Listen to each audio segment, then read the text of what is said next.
Assalamualaikum warahmatullahi wabarakatuh. Bismillahirrahmanirrahim. Alhamdulillah wassalatu wassalamu ala Rasulillah wa ala alihi wa sahbihi mawalah amma ba'du.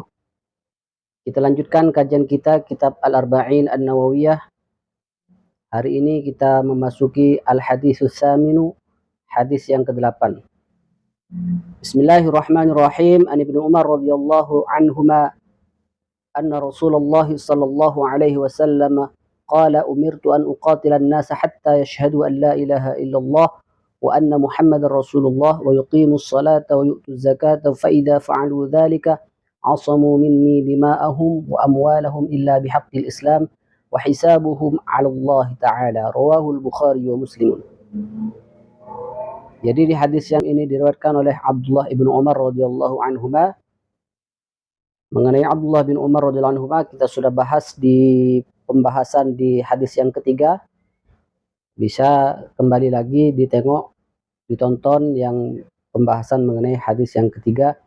Itu ada sedikit mengenai Abdullah ibnu Umar radhiyallahu anhuma. Ani Ibnu Umar radhiyallahu anhuma, dari Ibnu Umar radhiyallahu anhuma, anna Rasulullah sallallahu alaihi wasallam qala, bahwa Rasulullah sallallahu alaihi wasallam bersabda, umirtu an uqatilan nas, saya diperintah untuk memerangi manusia hatta yashhadu an la ilaha illallah, hingga mereka semua bersyahadat, bersaksi tiada Tuhan yang berhak untuk disembah kecuali Allah, dan bersyahadat bahwa Muhammad adalah utusan Allah, wa yuqimus salata, dan mendirikan salat, wa yu'tuz zakata, dan mereka bayar zakat, fa idza fa'alu dzalika, jika mereka lakukan itu semua, asamu, mereka telah menjaga minni, dariku, dima'ahum, darah mereka, wa amwalahum, dan harta-harta mereka, illa bihaqqil Islam, kecuali dengan hak Islam, wa hisabuhum 'ala Allah, dan hisab mereka itu sepenuhnya adalah Allah Subhanahu wa taala. Yang menghisab mereka sepenuhnya adalah Allah Subhanahu wa taala. Rawahul Bukhari wa Muslim, hadis riwayat Bukhari dan Muslim. Jadi hadis ini dimulai dengan kata umirtu. Saya diperintahkan, kata Rasulullah. Berarti yang memerintah adalah Allah Subhanahu wa taala. Umirtu an uqatilan nasa. Saya diperintahkan untuk apa? An uqatilan nas, untuk memerangi manusia. Jadi perlu kehati-hatian dalam memahami hadis ini. Karena salah memahami bisa jadi kita ekstrim. Jadi dianggap ekstremis. Jadi mengesankan Islam itu kejam. Karena salah memahami hadis ini, hanya dipahami secara zahir, secara terjemahan. Jadi di sini Rasulullah mengatakan umirtu an uqatilan nas, saya diperintah untuk memerangi manusia. Jadi kata-katanya memerangi, bukan membunuh. Kalau membunuh an aqtulan nas, di sini katanya uqatil.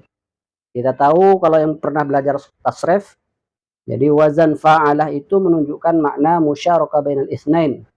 Jadi ada keterlibatan dua pihak. Namanya berperang, tentu ada yang diperangi. Dan di mana-mana perang itu pasti beralasan karena ada permusuhan. Dan kita tahu dalam ajaran agama kita tidak memusuhi. Jadi kita berperang itu bukan karena memusuhi, tapi karena kita dimusuhi. Ya.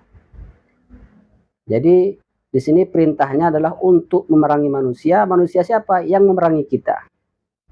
Jadi memang perintahnya, dan itu sesuai dengan yang disebutkan dalam Al-Quran. وَقَاتِلُوا فِي سَبِيلِ اللَّهِ الَّذِينَ يُقَاتِلُونَكُمْ. Jadi berperanglah di jalan Allah, alladzina yuqatilunakum, mereka-mereka yang memerangi kalian. Jadi enggak semua manusia kita perangi. Ya. Jadi berperang memerangi manusia-manusia yang memerangi kita. Ya. Jadi yang berpotensi juga membahayakan kita, itu kita perangi. Hatta yashhadu an la ilaha illallah, hingga mereka bersyahadat. Ya. Artinya di sini semua manusia, kalau secara zahir kan begitu, semua manusia diperangi hingga mereka bersyahadat. Ya. Karena tadi sudah dikhususkan bahwa yang diperangi adalah orang-orang yang memerangi kita, ya. Artinya orang-orang yang berpotensi membahayakan diri kita dan agama kita. Ya, kalau mereka sudah bersyahadat berarti mereka sudah tidak lagi berpotensi membahayakan diri kita. Jadi selagi orang-orang itu belum bersyahadat, itu punya potensi, ya, punya potensi memerangi kita. Makanya yang diperangi itu adalah orang yang memerangi kita. Waqatilu fi sabilillahi alladziina yuqatilunakum. Jadi yang diperangi di jalan Allah itu adalah orang-orang yang memerangi kita. Hatta yashhadu an la ilaha illallah, hingga mereka mau bersaksi tiada Tuhan yang berhak untuk disembah kecuali Allah, wa anna Muhammadar Rasulullah, dan Muhammad adalah utusan Allah, hingga mereka beriman, hingga mereka masuk Islam. Dan ya. Jadi di sini perintah untuk memerangi itu hingga mereka memilih untuk masuk Islam. Ya, memilih masuk Islam.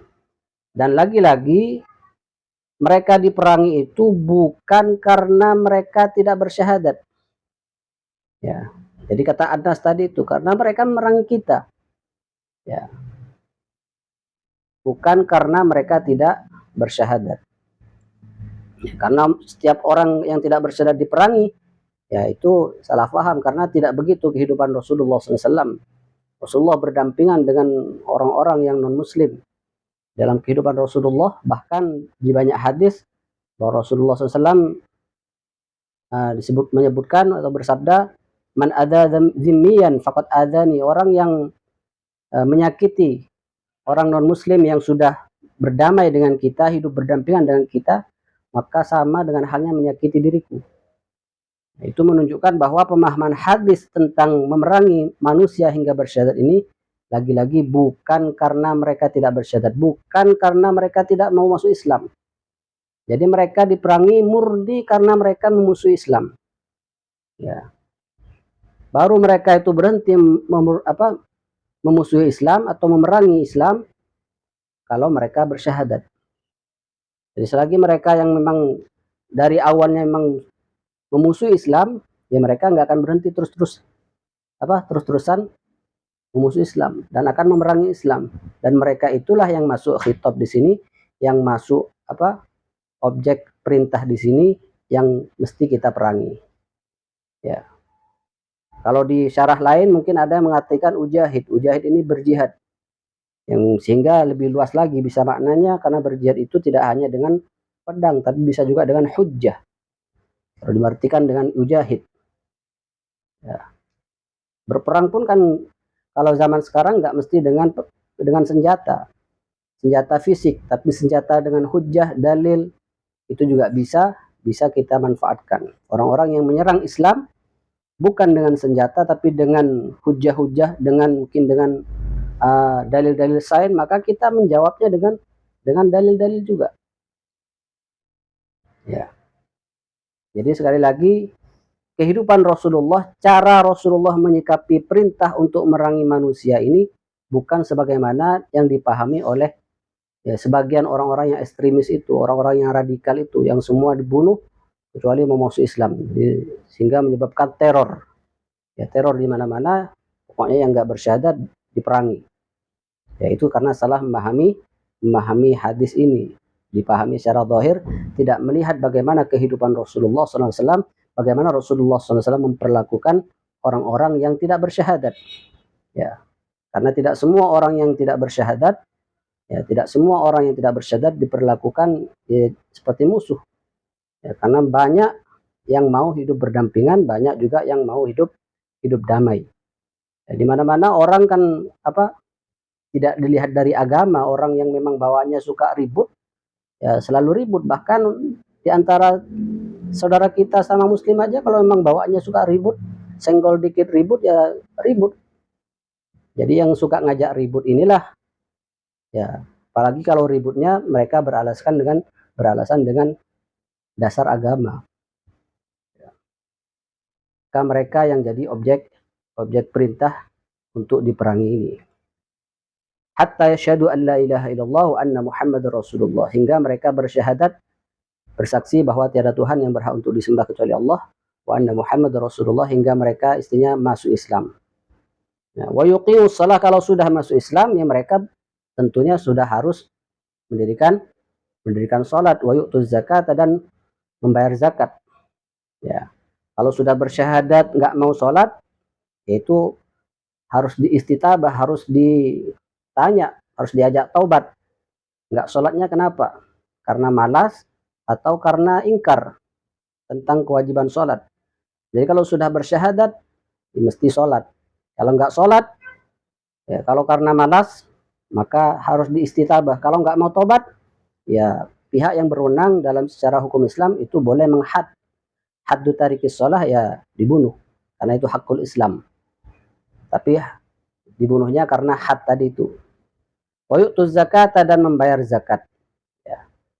Orang yang tidak bayar zakat, sudah masuk Islam, nggak bayar zakat, ya diperangi. Sebagaimana Abu Bakar radhiyallahu anhu di awal-awal pemerintahannya adalah memerangi mereka-mereka yang murtad dan mereka-mereka yang masih muslim, masuk Islam, tapi tidak mau bayar zakat. Jadi untuk memahami sabda Rasulullah SAW di hadis yang ke-8 ini, kita perlu tahu dulu hadis-hadis yang lain. Tahu juga tentang ayat-ayat Al-Quran mengenai qital, mengenai perang. Nah, siapa saja yang berhak untuk diperangi. Ya. Karena di Al-Quran itu juga sudah disebutkan garis-garis besarnya. Di antara yang diperangi adalah mereka yang memerangi. Dan orang yang tidak bersyahadat pun, ya, yang tidak memerangi itu kita diperintahkan tidak memerangi mereka. Ya. Di surat Al-Mumtahanah itu disebutkan, la yanhaakumullahu 'anil ladzina lam yuqatilukum fid din wa lam yukhrijukum min diyarikum an tabarruhum wa tuqsitu ilaihim innallaha yuhibbul muqsitin.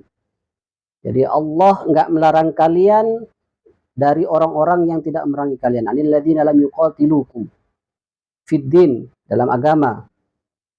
Walam yukhrijukum, tidak juga mengusir kalian min diyarikum, dari rumah-rumah kalian. Antabarru wa tuqsitu ilaihim, untuk berbuat baik kepada mereka dan berbuat adil kepada mereka. Innallaha yuhibbul muqsitin, sungguhnya Allah cinta terhadap orang-orang yang berbuat adil. Itu di surat Al-Mumtahanah ayat ke-8. Nah, sehingga tidak salah memahami hadis ini, ya, sebagaimana dipahami oleh orang-orang yang ekstrim, yang radikal, yang menebarkan teror di mana-mana, asal tidak mau bersyahadat, asal orang kafir diperangi. Jadi ledakan bom di mana-mana. Jadi karena memang mungkin memahami secara terjemahan, nggak ada bimbingan guru, mungkin memahami satu hadis mau diamalkan langsung. Dan inilah pentingnya belajar, membutuhkan guru. Sehingga pemahamannya itu pemahaman yang bersanad, pemahaman yang memang bersambung sesuai dengan yang dikehendaki oleh Rasulullah SAW. Dan kita tahu kehidupan Rasulullah itu adalah kehidupan yang damai, berdampingan dengan orang-orang non-muslim. Ya, meskipun memang ada di sejarah disebutkan bahwa Rasulullah mengirim risalah, mengirim surat, mengirim rasail, ya, mengirim surat-surat ke para pemimpin-pemimpin, ya, negeri-negeri sebelahnya yang berisi dakwah untuk masuk Islam. Ya, karena apa? Dengan masuk Islam itu sudah pasti orang yang sesama muslim itu akan tidak ada potensi berbahaya. Kalau nggak masuk Islam berarti ada potensi bahaya, sehingga kalau nggak masuk Islam pilihan keduanya adalah berdamai dalam bentuk kesepakatan.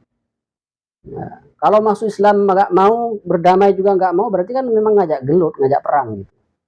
Sepakat untuk hidup berdampingan nggak mau, dengan cara menjaga keamanan bersama, bayar iuran bersama, untuk jadi diminta pajak itu, jizyah itu adalah uang keamanan bersama. Jadi tidak sedikit pun untuk dinikmati oleh kaum muslimin dari pajak itu, tapi pajak itu jizyah yang diambil dari negeri-negeri yang didakwah oleh Rasulullah yang nggak mau masuk Islam, itu adalah untuk biaya keamanan bersama. Jadi jaga bersama-sama untuk biaya operasional bagian yang menjaga wilayah yang hidup berdampingan dengan kaum muslimin. Ya, baru kalau mereka menolak masuk Islam, nggak mau, dan juga bersepakat untuk damai nggak mau, itu kan otomatis ngajak gelut. Makanya terjadilah ghazawat, terjadilah perang di zaman Rasulullah. Jadi banyak perang, bahkan ekspansi wilayah di zaman Khulafaur Rasyidin itu sama, melanjutkan apa yang sudah dimulai Rasulullah SAW, yaitu dakwah Islamiyah. Jadi berdakwah, masuk Islam atau damai. Jadi tidak dipaksa untuk masuk Islam. La ikraha fid din. Tidak ada paksaan untuk masuk ke dalam agama Islam. Ya. Jadi tidak benar itu bahwa agama Islam itu disebarkan dengan dengan pedang. Beberapa kaum misionaris atau orientalis itu menyebutkan, orang-orang liberalis atau yang fobia Islam itu menyebutkan bahwa Islam itu disebarkan dengan cara perang. Itu tidak benar.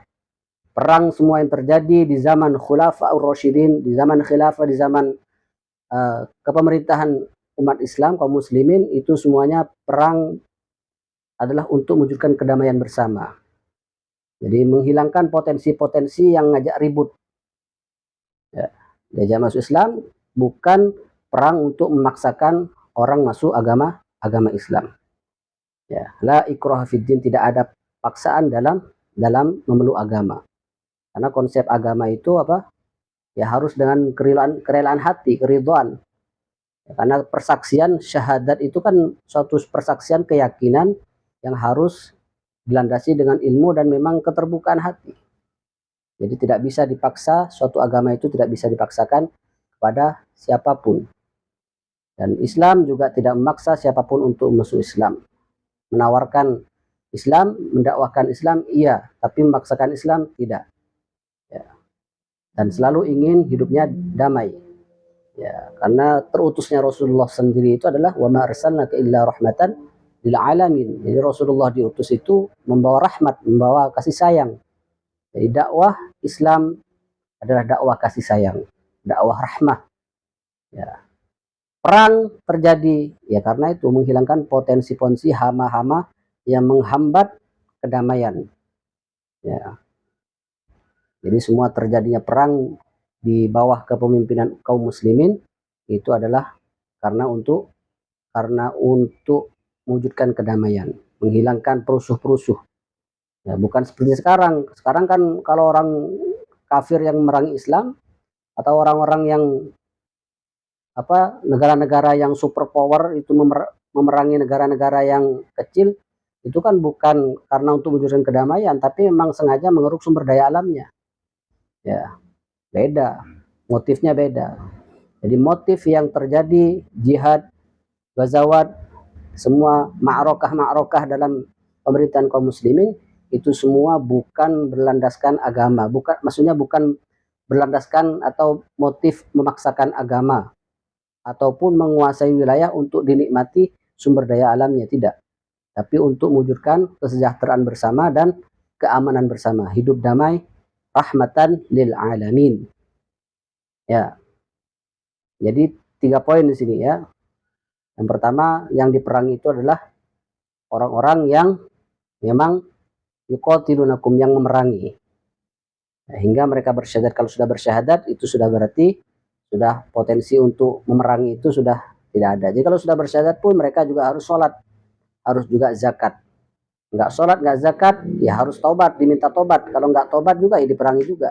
Sebagaimana Abu Bakar radhiyallahu anhu memerangi orang-orang yang tidak membayar zakat sepeninggal Rasulullah SAW.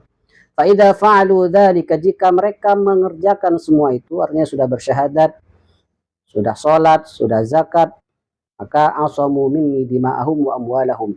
Jadi orang yang sudah masuk barisan kaum muslimin itu terjaga darah dan hartanya. Jadi nggak boleh hukumnya membunuh orang yang sudah bersyahadat, sholat, dan bayar zakat. Ya. Wa amwalahum, juga tidak boleh mengambil harta mereka. Illa bihaqqil Islam, kecuali dengan hak Islam. Maksudnya boleh membunuh orang Islam kalau dia melakukan kejahatan yang menyebabkan dia harus dibunuh. Contoh kisos. Wa amwalahum, boleh hartanya dirampas kalau ternyata harta yang dikumpulkan itu adalah hasil dari mencuri hak orang lain, mengambil hak orang lain, hasil korupsi, ya dirampas. Ya. Jadi selagi dia tidak melakukan kejahatan, seorang muslim tidak boleh ditumpahkan darahnya, tidak boleh diambil hartanya, tidak boleh dirusak hak-haknya, ya, illa bihaqqil Islam. Wa hisabuhum 'ala Allah Ta'ala, dan hisab mereka kaum muslimin, jadi orang yang sudah masuk Islam, yang secara zahir dia menunjukkan bahwa dia mengucapkan syahadat, kemudian sholat, kemudian bayar zakat, maka sudah kita hukum itu sebagai saudara kita sama muslim. Tidak boleh lagi kita menuduhnya sebagai seorang kafir, ya, seorang musyrik apalagi, karena mereka sudah mengucapkan syahadat, sudah mendirikan sholat, dan sudah bayar zakat, ya semua sudah terjaga, harta jaga juga darahnya. Ya. Mengenai hisab yang di hati mereka seperti apa, yaitu sepenuhnya itu adalah hak Allah yang berhak menghisab. Ya, bagian dalamnya kita lihat secara zahirnya. Nahkumu bil zawahir wallahu tawallas sarair. Jadi kita hanya menghukumi secara zahir, Allah yang sepenuhnya mengenai yang di dalamnya. Dari hadis ke-8 ini ya kita bisa mengambil banyak pelajaran. Yang pertama, Islam adalah agama yang rahmah, agama yang menebarkan kasih sayang, bukan agama yang memaksakan. Ya. Jadi memerangi kalau diperangi, memukul kalau dipukul, seperti itu. Dan kalau sudah masuk Islam, pelajaran kedua adalah kalau sudah masuk Islam, maka nggak boleh hukumnya bagi kita yang sama muslim untuk ya melukainya, menyakitinya, mengambil hartanya, merampas haknya, apalagi sampai menuduh saudara sama muslimnya sebagai kafir, sebagai musyrik. Jadi kalau secara zahir seorang muslim itu sudah menjalankan, ya secara zahir sudah bersyahadat, sudah sholat, sudah bayar zakat, maka kita tidak boleh mengkafirkan atau bilang kafir kepada sama muslim, karena di banyak hadis disebutkan idza qala ar-rajulu li akhihi kafir faqad ba'a bihi ahaduhuma. Jadi kalau ada orang yang mengatakan ke saudaranya yang sama muslim, wahai kafir, maka perkataan itu bisa kembali kepada salah satu dari keduanya. Kalau beneran kafir, ya memang benar kafir, tapi kalau enggak, karena bagian dalam wahisabum 'ala Allah, ya bagian hisab yang tidak tampak itu adalah sepenuhnya adalah hak prerogatif Allah. Jadi hak Allah untuk menghisab bagian-bagian dalam, apakah orang itu benar-benar muslim, apakah benar-benar kafir atau hanya munafik. Bahkan orang munafik pun ya tidak ditunjuk secara langsung oleh Rasulullah di zaman Rasulullah. Ya. Meskipun semua para sahabat mengetahuinya ciri-ciri daripada orang-orang munafik. Ya, tapi tetap diperlakukan sebagaimana seorang muslim, tidak dibunuh, juga tidak dirampas hartanya, tidak disakitin. Ya. Intinya sama muslim tidak boleh tidak boleh ya bilang kafir, apalagi sudah bersyahadat, sudah mengucapkan la ilaha illallah, ya satu kalimat yang kalau ditimbang dalam satu timbangan ya dengan timbangan yang lain yang berisi dosa-dosa seluas langit dan bumi, itu akan menang kalimat la ilaha illallah. Jadi jangan meremehkan diri seorang muslim. Bahkan ketika ada orang yang baru masuk Islam, ya, sebab pernikahan pun kita nggak boleh menuduh bahwa masuk Islamnya hanya karena pernikahan, nggak ikhlas. Ya, itu bukan hak kita untuk menilai seperti itu, karena penilaian seperti itu adalah hak Allah, wa hisabuhum 'ala Allah. Ya. Jadi orang masuk Islam karena mungkin biar lebih cuan, biar audiennya atau followersnya nambah. Itu karena tuduhan-tuduhan seperti itu bagian sudah masuk ke ranah yang semestinya hanya Allah yang berhak untuk menghisab seperti itu. Kalau ada orang yang sudah secara zahir dia masuk Islam, maka kita perlakukan dia sebagaimana saudara sesama muslim. Jadi nggak boleh disakitin, nggak boleh diambil hartanya, nggak boleh dirampas hartanya. Itu pelajaran yang kedua. Kemudian ya kita pelajaran yang ketiga adalah hidup berdampingan dengan non muslim. Jadi kita tetap menghormati, ya. Jadi cara menghormati orang yang berbeda dengan kita dalam agama itu bukan ikut ikut-ikutan ibadah mereka, tapi menghormati adalah dengan cara membiarkan mereka. Ya. Jadi, jangan sampai karena alasan menghormati atau hidup damai berdampingan dengan yang beda agama hingga menabrak atau melewati batas-batas, ya, batas-batas agama kita. Bagaimana batas-batas toleransi itu adalah di ranah-ranah yang sifatnya sosial, ya, kerja bakti bersama-sama, membangun negeri bersama-sama, itu adalah hidup berdampingan, hidup dalam kedamaian. Jadi bukan ikut-ikutan ibadah agama lain. Jadi tidak perlu memaksakan kita sebagai umat Islam, nggak memaksa mereka ikut acara-acara keagamaan kita. Begitu juga ya kita minta kepada saudara kita yang non muslim, jangan maksa kami ikut acara-acara mereka. Cukup kita menghormati atau toleransi sesuai dengan batas-batas aturan agama. Ya, mudah-mudahan ya kita bisa memahami hadis ini dengan benar, sehingga kesan umat Islam yang radikal itu ya perlahan akan mulai luntur. Orang-orang yang sebelumnya fobia Islam dengan memahami dengan benar, cari guru yang benar, ya, jangan baca sendiri karena bisa jadi setan. Ya, setannya kalau setan ekstremis ya jadi kayak tadi radikal. Kalau setannya yang setan liberalis atau setan orientalis, ya bisa jadi yang jadi fobia Islam hingga benci terhadap Islam karena dianggapnya adalah agama yang kejam. Ya, asal bunuh, asal ya kalau nggak mau bersyahadat atau belajar dari sejarah-sejarah yang sumbernya mungkin tidak jelas, yang menyudutkan ya kaum muslimin atau menyudutkan ajaran-ajaran Islam. Demikian mengenai hadis ke-8. Jika ada pertanyaan silahkan tulis di kolom komentar. Hadanallahu wa iyyakum ajma'in.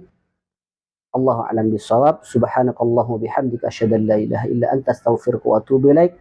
Wassalamualaikum warahmatullahi wabarakatuh.